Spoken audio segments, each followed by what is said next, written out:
दोस्तों, एक बार की बात है, एक वृद्ध व्यक्ति अपने बहू बेटे के यहाँ शहर रहने गया था। उम्र के इस पड़ाव पर वह अत्यंत कमजोर हो चुका था। उसके हाथ कांपते थे और दिखाई भी कम देता था। वो एक छोटे से घर में रहते थे। पूरा परिवार और उसका 4 वर्षीय पोता एक साथ डिनर टेबल पर खाना खाते थे। लेकिन वृद्ध होने के कारण उस व्यक्ति को खाने में बड़ी दिक्कत होती थी।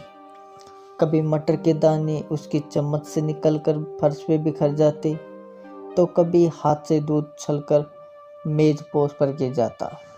बहू बेटे 1-2 दिन ये सब सहन करते रहे, पर उन्हें अपने पिता की इस काम से चिढ़ होने लगी। हमें इनका कुछ करना पड़ेगा, लड़के ने कहा। बहू ने भी हाँ में हाँ मिलाई और बोली, आखिर कब तक हम इनकी वजह से अपने खाने का मजा किरकिरा करते रहेंगे, और हम इस तरह चीज़ों का नुकसान होते हुए भी तो नहीं देख सकते। दोस्तों, अगले दिन जब खाने का वक्त हुआ तो बेटे ने एक पुरानी मेज को कमरे के कोने में लगा दिया। अब बूढ़े पिता को वहीं अकेले बैठकर अपना भोजन करना था। यहाँ तक कि उनके खाने के बर्तनों की जगह एक लकड़ी का कटोरा दे दिया गया था, ताकि अब और बर्तन ना टूट फूट सके। बाकी लोग पहले की तरह ही आराम से बैठकर खाते, और जब कभी कभार उस बुजुर्ग की तरफ देखते तो उनकी आंखों में आंसू दिखाई देते।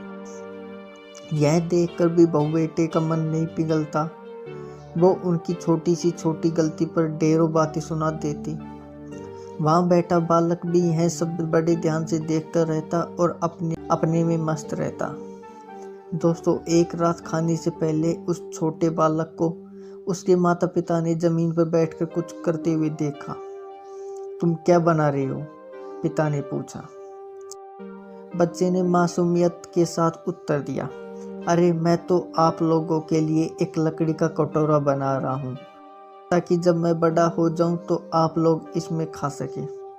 और वह पुनः अपने काम में लग गया। पर इस बात का उसके माता पिता पर बहुत गहरा असर हुआ। उनके मुंह से एक भी शब्द नहीं निकला और आंखों से आंसू बहने लगे। दोस्तों, वो बिना बोले ही समझ चुके थे कि अब उन्हें क्या करना है। उस रात वो अपने बूढ़े पिता को वापस डिनर टेबल पर ले गई और फिर कभी उनके साथ अभद्र व्यवहार नहीं किया। शिक्षा। दोस्तों, असल शिक्षा शब्दों में नहीं, हमारे कर्म में छुपी होती है। अगर हम बच्चों को बस ये उपदेश देते रहे कि बड़ों का आदर करो, सबका सम्मान करो और खुद इसके उलट व्यवहार करें, तो बच्चा भी ऐसा ही करना सीखता है। इसलिए कभी भी अपने पेरेंट्स के साथ ऐसा व्यवहार ना करें कि कल को आपकी संतान भी आपके लिए लकड़ी का कटोरा तैयार करने लगे। सदैव प्रसन्न रहिए। जो प्राप्त है पर्याप्त है, जिसका मन मस्त है उसके पास समस्त है।